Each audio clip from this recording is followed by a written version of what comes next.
1 game down, 5 to go for day 1 here in the season finals for the World Championship Series. Joining us on the desk this time, of course, is In Control and Rotterdam. We'll come talk to you boys in a quick second. But let's check in with the bracket back at home. There's a lot of new people tuning in. We've started with map number 1, and we are going to game number 2. Here is the bracket. We already have our first player going to the winners match, playing on Saturday. Later today, sorry. Zanster plays later today. Mana plays on Thursday in the elimination game. Completely nailed that one, boys. Absolutely nailed that one. Rotterdam, a great start for Zanster. We talked about it on the desk a little bit early on, but he shoots into that winners match to play in our next game after the one currently coming up. Absolutely, and if you look at who he's going to play as well, either elfi or MarineLorD, like his CVT is excellent. I've been very impressed with his CVT in the past. Like I mentioned his APM a little bit. For the people who don't have access to all the numbers, on general, Zanster like averages 320, 330 APM, and I feel you really see that in some of his longest CVTs. You know, I'm not going to say that he's live because he's not, but he does kind of have some similarities in the play. So he's always running around, always active, always trying to punish his opponent. So yeah, this looks very promising for Zanster if he does actually play MarineLorD, because MarineLorD has his own work cut out for him. That's right. He goes up against the wild card of this group. It's elfi. Well, I've always been a guy who wants to compete in everything. That's the reason why I got into the StarCraft 2. If StarCraft 2 didn't have any competitions, then I wouldn't have started playing it. The reason why I started playing StarCraft 2, it was totally because it's the biggest competitive game at that point. So that was the only choice pretty much why I started playing it.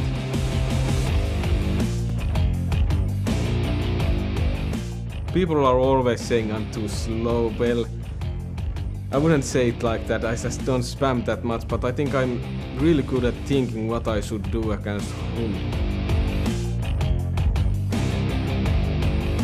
You are playing this game to win. You can do anything you want, any tactic you want, any number of times you want. You just have to get the win one way or another.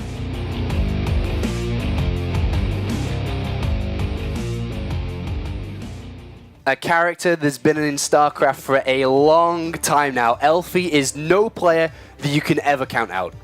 I mean, we keep saying wild card, but honestly, it aptly fits everything about him. The fact that he's here, he was actually eliminated, but he came in as a replacement, and then hilariously made it out of the round of 32 into the round of 16. Here he is. He's a storied European Protoss player who has been doing it in so many different weird ways. I mean, I remember back to Rotterdam, Mr. Bitter talking a lot about how slow he was, how weird, but he still got it done. And I love that they asked him that question in his interview, and he says, hey, it's all about winning. I don't care how many times I have to do what to get there. I'm going to do it. A little bit of Vin Diesel there, man. It doesn't matter if you win by an inch or a mile, you know. But the funny thing about elfi is that he also had one of the most memorable games in the round of 32. Like that game he played against Kalazur, if you would have told me that was Rain or Classic playing, I would have believed you, you know. He sniped like 7 or 8 metapacks. They were full of bio. Was everywhere on any given moment. It was insane. And yeah, like you said, he's a little bit of a legend in his own way. I mean, he did it with no practice. He went into the round of 32 and he didn't even practice because he was a replacement coming in. Yep. Well, and that's and the same matchup that he, like a week before, he lost 0-3 against Utermo. Of course, a very good Terran player, but Kalazur is also a very good Terran player. And yeah, elfi is just one of these guys that we could try to understand him, but we won't. He just works in his own magical way, but he makes it work. One player who's been getting more and more recognition over the last couple of months here in the World Championship Series is, of course, the French Terran, MarineLorD. I've been playing StarCraft for almost 10 years. When I saw the MarineLorD, everyone! Wow! Wow! There he is. What a transformation he's made in just a couple of weeks. As we said, he's been making waves in the last couple of months here. But, you know, talking about MarineLorD, boys, is he, let's say 9 months ago, to a lot of people who watch the WCS week in, week out, wasn't really a name on the top of your lips, but with his top 8 last season, and now he comes into this one as a big favorite to do it again. Yeah, when you're hot, man. He did really well there. He's done well in several other tournaments as well. And he is on that short list of non-Koreans as one of those guys that can go into a tournament, compete with the absolute best, and come out. Now, what I do want to say about him, though, is we're still kind of waiting for that big finish, like round of 16 WCS. That's awesome. But for MarineLorD, if we're going to talk about him amongst those snoots, those lil bows, you got to be in top 4 or top 2. Absolutely, but he did kind of make a run like that last season, right? We were always saying MarineLorD, one of the best Terrans in Europe, one of the best Terrans in Europe. And at a certain point, us commentators were being called out by the diehard fans, like, I don't know why they keep hyping up MarineLorD, you know, he has no achievements behind his name. And then finally, WCS Premier League Season 2, we saw what he was made of. Made it to the quarterfinals, then lost against Lilbao, but still a quarterfinals in WCS Premier League. Pretty good. That's something that we're going to mention a couple of times, but now, like Jeff said, the bar has been set, and if you want to go further, it has to be maybe a semi-finals appearance this time. And in this group, MarineLorD is a player, if he gets first place, could, with assistance from DreamHack Stockholm, play at the global finals. If he wins it, he gets a massive chunk of points. With a little bit more from DreamHack, he could squeeze into the top 16. And he mentioned in his winners interview in the round of 32, Jeff, is that he thinks that he can win this tournament, and that is a bold statement. And you have to think that, to be honest with you. He has competed with most of these players. He's beaten most of these players at various different events. He knows the Titans that are in this, your Hydras, your Polts. But he views himself as a guy that can do that. He practices with 4GG, another Korean Terran that we're going to see later in this tournament as well. And honestly, if he didn't believe that he could do it, he probably couldn't. So I'm glad to hear that from him. Well, Kev, let's take a look at the maps here. So we got the map order ready, and I want you to point out how dangerous these maps can be for MarineLorD, because we know what elfi can bring to the table. We know the type of player he is. What do you see? Actually, a relatively standard map pool, all things considering. Terraform is our first map, Coda our second, and the last is Iron Fortress. That is the same map pool as the previous. In the same order. Yeah, so if this is the actual map pool, Sean, then I think this is very standard, and I think that this is something that MarineLorD should feel pretty comfortable. This was 100% correct, Rotty. It is what we're going to be seeing. Let's talk a little bit about Terraform. So I've watched your stream, you're the #1 StarCraft 2 streamer on, of course, Twitch.tv. Everyone knows that. You've played a lot of Protoss versus Terran on Terraform. What do you think about it? I kind of like it as Protoss, and I think most Protoss players like it. It's relatively easy to go up to 3 bases. It's not super easy. You don't get it for free, but it's very doable. And what is very useful, I think, is Protoss early on is you can drop that one pylon in that sneaky little spot, so Reapers can't hop into the main base. I think overall this is not a map that a whole lot of Terrans are super excited about. It's not impossible, but it's also not something that makes Terran players go like, woohoo, happy drop season, for instance. I can see that in MarineLorD's face there, Kev. He's not super pumped to be played these either. guys, wake up, boys. You're playing for history. It's Premier League time. I do want to say, though, going to map number 2, one of the things that kind of stuck out to me on Coda when we get there is this was a very equal map across all the matchups, except in TVP, where Protoss had actually a very low winning percentage. And I think a lot of players and analysts are going to talk about how hard it is to take that third base, but also drops. That's a map that we're going to have to keep our eye on, because that could be one of the tougher ones for elfi, which means proxy gates, crazy stuff. He's a cat guy. He'll do it. All right. So I just this coming up right now, the predictions, boys. Oh, well, I want to make sure if everyone at home is looking at this, we have a landslide, 8-0 in all the commentators at this event that have chosen to go for MarineLorD. Not a single vote in favor of elfi. I must say I was very confident in my vote before I heard that InControl picked the same player as me. Like, he doesn't really have a track record that proves that he's right very often. So. Well, so far he's right. I am actually I'm at 0% so far. So yeah. Well, I mean, why is everyone choosing MarineLorD? Is he that much better than elfi today? He is one of the absolute red hot non-Korean players. I'm really excited to see what he does. Like, when you talk about a player not so much as in this group, but rather how they do in the overall tournament, you know you've got a star there. When you talk about Lilbo, you're not like, can he win this first match? I mean, you do talk about that, but also people are like, he could win this tournament. And I think MarineLorD is one of those guys that's kind of on the outside up there. What would elfi need to do to win this one, Kev? Just catch MarineLorD off guard and like have another game like he had against Kalazur, where he just played absolutely phenomenal StarCraft, where everything was going for him. But the moment that MarineLorD starts getting a little bit of momentum, one successful drop, I kind of feel it's going to be over. So elfi really has to be on the money and throw in that elfi mix of sometimes very solid, but most of the times very ridiculous play. I think a perfect mix between those two is what could potentially make this a very interesting series and maybe go into elfi's way, but most likely this should be a MarineLorD victory. All right, thank you very much, gentlemen. Do make sure to check out on Twitter and give us a tweet, #WCS, and join in the fun with the predictions. But it's now time to go into map 2, or game 2, should I say, here in the Premier League for Group A. The casters for this one is Todd and Pig. Can the masterful mastermind Protoss elfi take it on against MarineLorD coming up in this match? It's going to be a crazy match. Everyone's saying that, of course, MarineLorD's the favorite, but elfi he's thrown curveballs before, and he's going to come here with his A game. This matchup reminds me of BlizzCon 2013, Doc against Innovation. Everybody said Innovation was going to win, and then Doc through some special builds somehow upset the world. And that's what elfi's absolutely capable of. As we launch here into map 1 on Terraform, going head to head, elfi the underdog, he's already been given a second life in this. He's going to have to go through MarineLorD here, one of the favorite top foreign players. And spawning here on the bottom right-hand side is our Finnish Protoss player. It is elfi.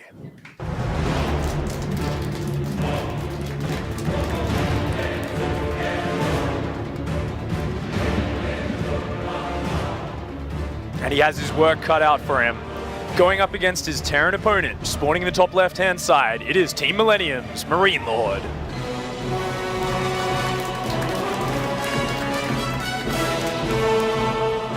You know, it's funny in StarCraft, like every pro gamer, they kind of want to practice in an anonymous way with barcodes on the ladder and, you know, not reveal who they are, practice secret builds, and then come into these tournaments and somehow surprise. But then you have guys like elfi who play on real ID, cheese all day, and then somehow surprise people when they're playing through, you know, having a lot of different builds.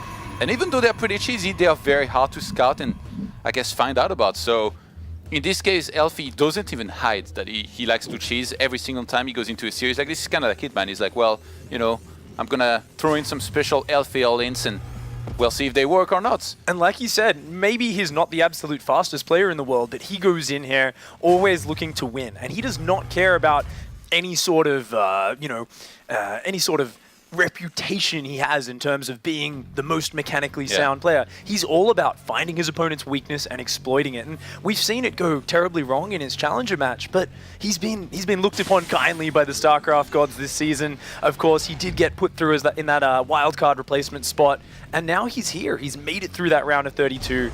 But this is another step up from it. And interestingly enough, looks like he's going to open up with a nice early probe scout, see what's going on, and actually dropping a relatively standard opening back home. Yeah, elfi is like one of those players that, looking at this round of 16 and all the players, he's probably not necessarily going to be a favorite against most of those players, but he's definitely capable of beating almost anybody at the same time, so you need to look out a lot. And I'm pretty sure that MarineLorD's game plan going into this series here is going to be to scout as much as possible. The Reaper opener here already kind of confirms that, even though, I mean, it's still pretty standard.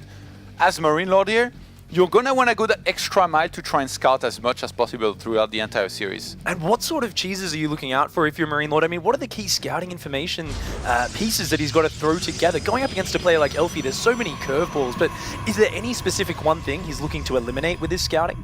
Usually you want to see if it's either a Twilight Council in this case or a Stargate. These are like the main two that you can go for as opener for Protoss. Sometimes it's going to be Dark Templars, Blink. Confirming exactly what it is always going to be very difficult, but having at least an idea of what the first tech building is can go a long way to help in defending whatever it is. So in this case, MarineLorD, he's already scouting all around the map, and I mean, all I just talked about really comes into play here already in this series. You got to look for those pesky pylons, of course. This Reaper being so diligent, scouting every corner of the map. He does not want to be surprised by a sneaky pylon, a proxied Stargate. Yeah, Stargate in particular, I think. And elfi with a Robo in the back of his mineral line here. It's too early to tell if this is the one building he wants to focus to, even though that was a really early one here, right after one Stalker. So sometimes you see like Immortal pushes or even some kind of Colossus, 2-base all-in, Colossus drop. Anything's possible with elfi. That's the real problem of playing against a Protoss like him. You need to get lucky at times with your scouts. And MarineLorD doesn't have any idea about it yet. That Robo is tucked in neatly at the back. And there's even that nice pylon on the high ground from elfi, which I believe fully blocks the Reaper from jumping in the back path. Such a nice maneuver there. And the Reaper's going to come in. Is he going to be able to get the information? The Stalker is so well positioned. It wants to stop him getting this scout. And, oh, he just barely glimpses that robotics just before he goes down. He saw a sentry. He saw a sentry, though. Usually you don't make sentries against Terran. And in this case, MarineLorD going for a Medivac and a quick drop here in this game, most likely with Widow Mines and maybe some Marines attack at the front. He should be able to see what's going on, but this might be what elfi is hoping for, because look, there is another sentry on the way. I wouldn't be surprised if we saw a lot of gateway start, and we see already 2 in the main here for elfi, so maybe an Immortal into an Observer, a defense, and then some kind of counter-attack for elfi here might be in the plan, which might be deadly, because behind this, when you do this kind of build as Terran, you There's not hope a to lot do of- damage, but behind this you really hope that you're not going to get counter-attack because you're not going to have much back at home. I'm delaying that production so much, going to commit to this Widow Mine drop. This is dangerous. If MarineLorD's units do get thrown away, if they die, that's very scary. And even as this is happening, elfi is already sending a probe across the north side of the map.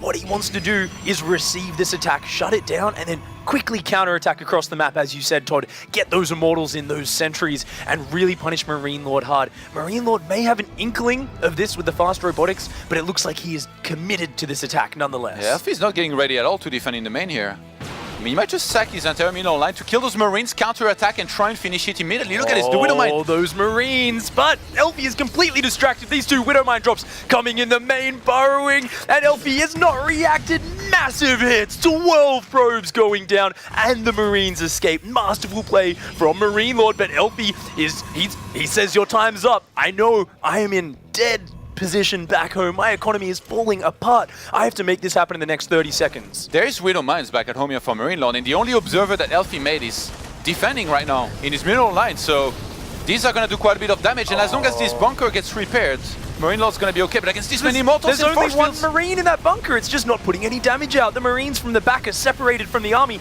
These are the only damage output he's got right now. Those Widow Mines need to burrow. It's all about these Widow Mine shots, and one of them does get down, shoots a couple of those zealots. A lot of SCVs going down, but the Marine flank from the rear is doing a lot of damage. Yeah, and behind this elfi, he's lost quite a few probes, he's quite a bit behind. As long as he can do more damage though, he might be able to transition, but he takes so much damage. Huge Widow Mine shots from MarineLorD, and a beautiful Marine pickup. Ferries a Marine over to that bunker, and it looks like those Widow Mines were the saving grace. As you pointed out, Todd, the Observer, it had to go home. It had to defend those Widow Mines, and only now is it starting to make its way back across the map.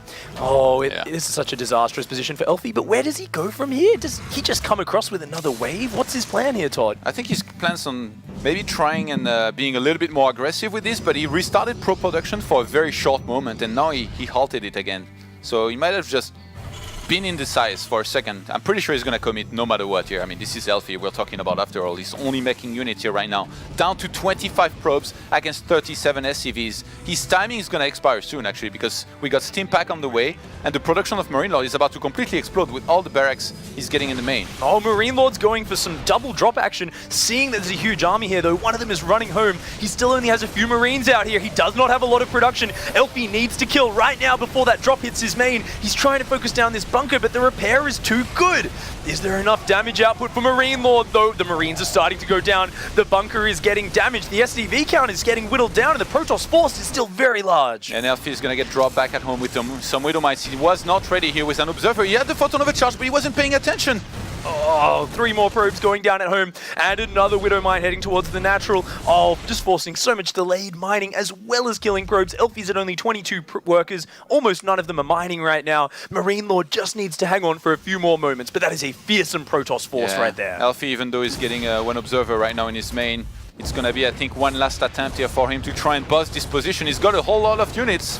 Oh, meanwhile, he's going to push in there. The SCV's trying to repair, but that is a good couple of force fields denying that. The Marauders being forced to fall back between the mineral lines, and in the midst of this, Widow Mine shots have gone off, killing another 4 probes. elfi needs to close it out right here. His economy is in tatters, but MarineLorD just can't seem to get a lot of units together. He needs to hang on. Stim finishes. He's shooting down the Zealots, the Stalkers. He's got that bio ball up. He's got a medevac healing. elfi is forced to retreat down that ramp. And elfi somehow got rid of the Widow Mine that was in his main, but there is still 2 in the mineral line of his natural. He's down to his last few units. MarineLorD, Madam Mules! Madam Mule going down on top of elfi. The stim units come down, and those gateway units with no force fields left, with no supporting area damage, they cannot hang on against that. elfi is forced to turn tail and run with his tail between his legs. Oh, meanwhile, we've got Widow Mine still at home, denying the mining time of elfi.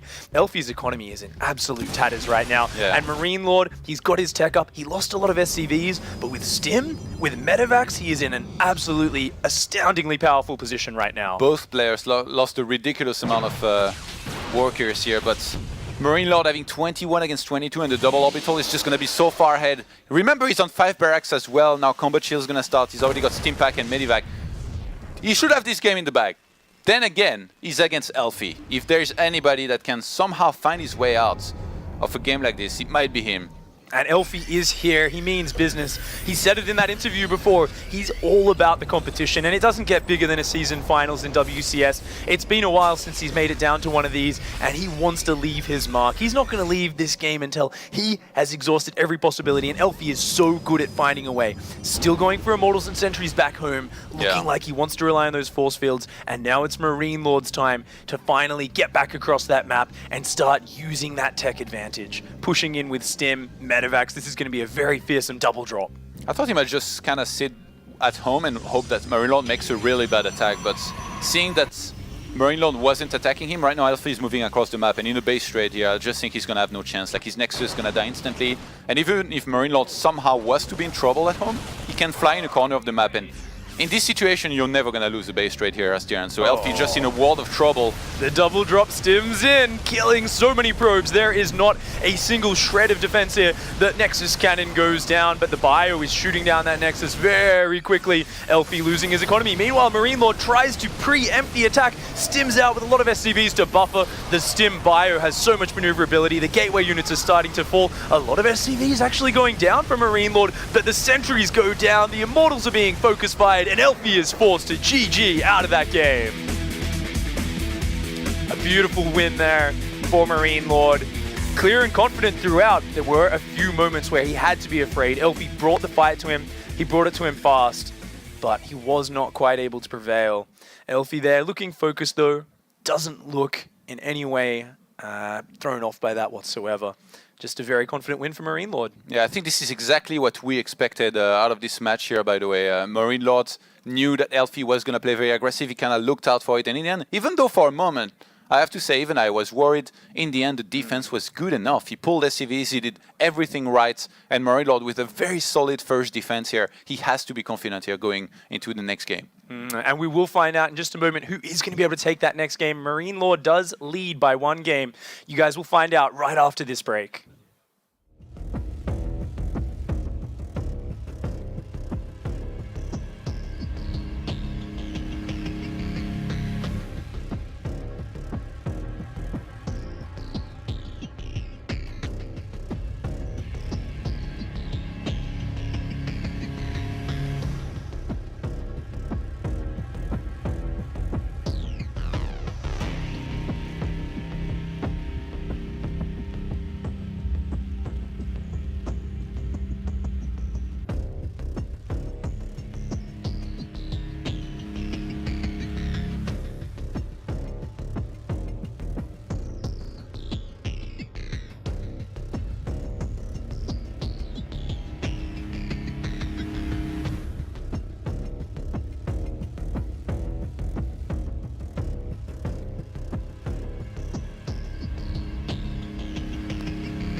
Welcome back to the World Championship Series. Here we are about to hop into map 2 of MarineLorD versus elfi. And it has been a very exciting match one. elfi already bringing the fight to MarineLorD. Unfortunately, not being able to close that one out. MarineLorD, he's the real Titan here. He's definitely one of the favorites to get out of this. Did he just take off his jacket? Oh, things are getting serious. MarineLorD's taking off the jacket. Maybe it's a bit of a Gracket moment going back in StarCraft history. As we do dive into map 2, it's an important match here on Coda. MarineLorD looking very focused, but first he does have to make it through his opponent. Spawning on the right-hand side, our trickster Protoss, the ever-famous, never-forgettable, it is elfi.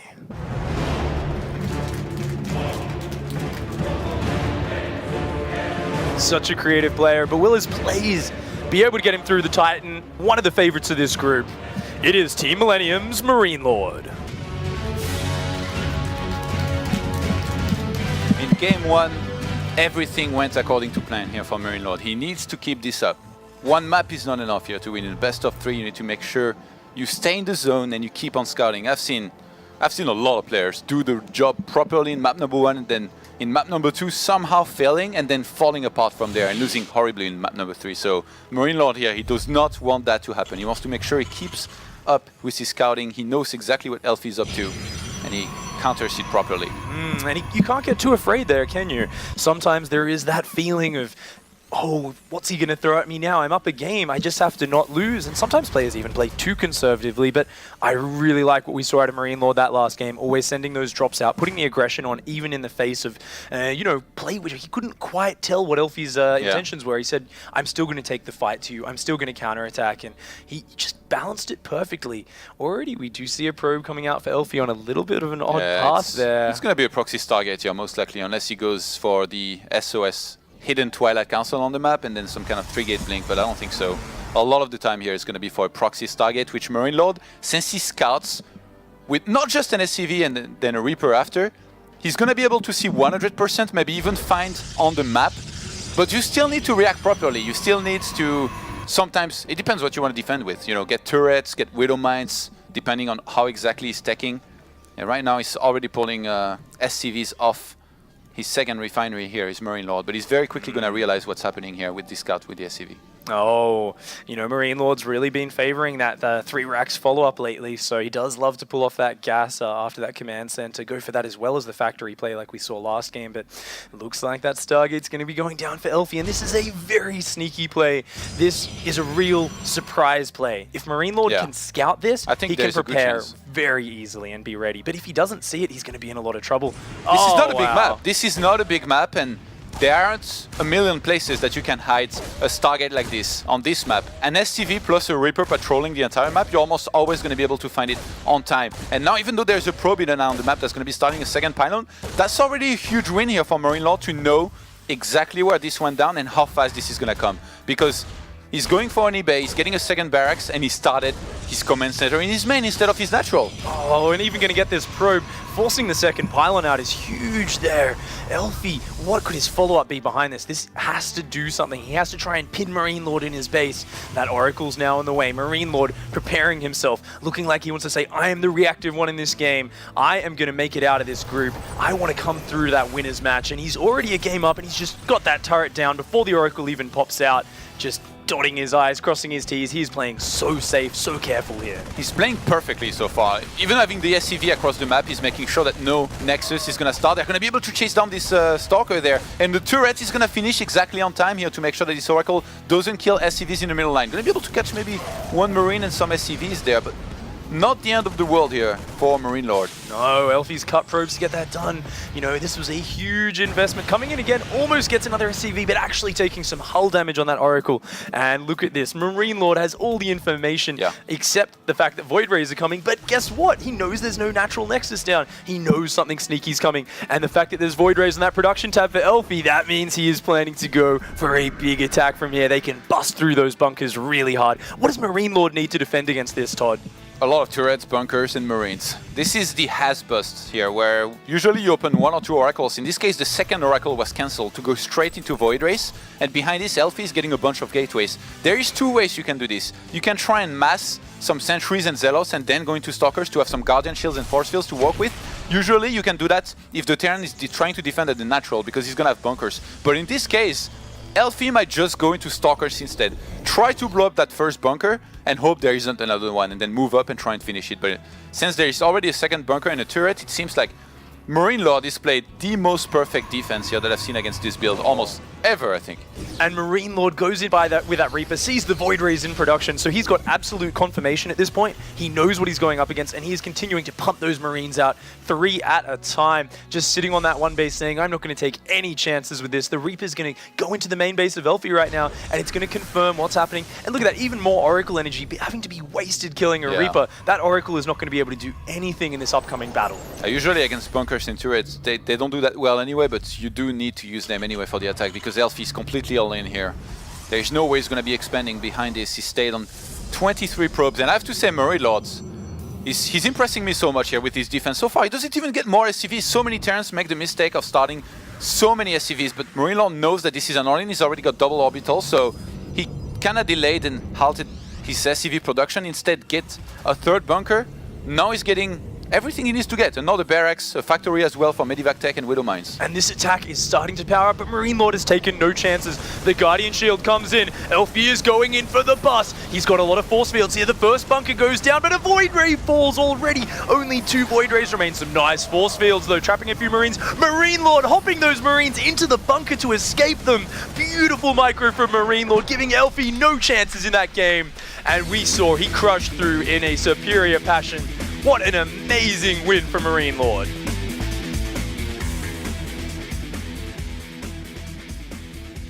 And he does take that game 2-0. A very clear and confident win for MarineLorD. Comes out of that in a beautiful fashion. elfi there, having to wrap things up, putting in a good showing, but unfortunately not able to close it out. A fantastic performance there by MarineLorD and the perfect set of defensive plays to absolutely crush Kev. Absolutely crushed. Yeah, a very one-sided series. We can make this maybe more beautiful than it was, but it was kind of a stomp, let's be honest. MarineLorD was on top of this from start to finish. One kind of shaky moment on Terraform where he started sending 2 medevacs across the map. Those mines that burrowed behind the army didn't do that much. And a sort of moment we're looking at each other, it's like, is elfi making this work after losing 13 probes against the first 2 mines? But he didn't. The second game was very ugly, I think. I actually really like that moment you're talking about in the first game, though, because that's like... That is so StarCraft. That's been the beginning of time where it's either Terran or Zerg, and they're like, all right, Protoss scum. Surely you're macroing now. Like, your little cheesy tactic didn't work. And you go out of your base and you're like, that jerk is still just making units. And of course he is. But I do have to say, with MarineLorD, he knew this about elfi going into it. He was diligent with his scouting. He was very defensive in his game number 2. He was not forcing the expansion. Played brilliantly. And yes, it was a beatdown, but it was a superior player doing what it took to advance. Do you feel that this is a statement of the group from both sides as well? It almost feels like MarineLorD was like, there is no way I'm losing today's group. I'm going to play as safe and as solid as possible. And on the flip side, elfi's like, this is a very difficult group for me. I'm going to take it in a very different way. I'm looking at game number 1, and what I think, and this is just speculating, I haven't spoken with any of the players, but what I think is elfi's hoping for is that MarineLorD opens up with a 3 Rex, walks across the map with a bunch of buy units, gets force fielded in, counterattack, 7-gate Immortal, can potentially end the game immediately. But of course, in this day and age, that's very risky for A, not a whole lot of Terrans do that, and B, if Widow Mines will be dropped in your mineral line, you're pretty much dead. And of course, you know, big shout out to MarineLorD, his focus fire probably on the mines as well, because often you see double mine drop and it kills like 4 or 5. Yeah. He killed 12. Like, I don't think that's coincidence, so very well done by him. But yeah, elfi just kind of rolling the dice, hoping that he gets the better end of the build orders, but he absolutely didn't. And in any sport, any esport, you play a match, you absolutely dominate. It gives you the perfect form and perfect confidence going into your next match. Is that the way that we look at it with MarineLorD, who now must go up against Zanster in the winners match? Does he go into it feeling, I'm godlike right now? I think we see the beginnings of a guy that does do what it takes to advance out of a group. You don't just play, this is my build in this matchup. You play to your opponent, and we saw that with elfi, and it makes for, unfortunately, kind of a bad series for us, but it is also the beginnings of a champion. Now, going up against Zanster, Zanster's a very aggressive Zerg who handles mech TVZ play very well, by the way, which is something that we could see from MarineLorD. Mech, of course, being tanks and Widow Mines and the mechanized version of Terran versus Zerg. So I'm excited. We've seen a lot of that play of MarineLorD in WCS Premier League Season 2. Had a couple of very memorable games against his fellow country buddy, Firecake, the player that Zensa, ironically enough, eliminated in Challenger this season. This is going to be a very cool series, man, a very close series. And of course, yes, MarineLorD builds up some momentum, but I also don't think that he's feeling like he's on top of the world right now. He didn't just 2-0 Classic, you know, with all due respect. He beat elfi. I'm sure that he kind of expected to do that. And I think he knows that the real task here is definitely going to be this upper bracket match, whether it was Mana or Zenser, as both of them are on paper scarier players than elfi. All right, thank you very much, gentlemen. We're going to go to a quick break, and when we return, we'll have our first player that goes to the playoffs, our first player that goes to play in Krakow.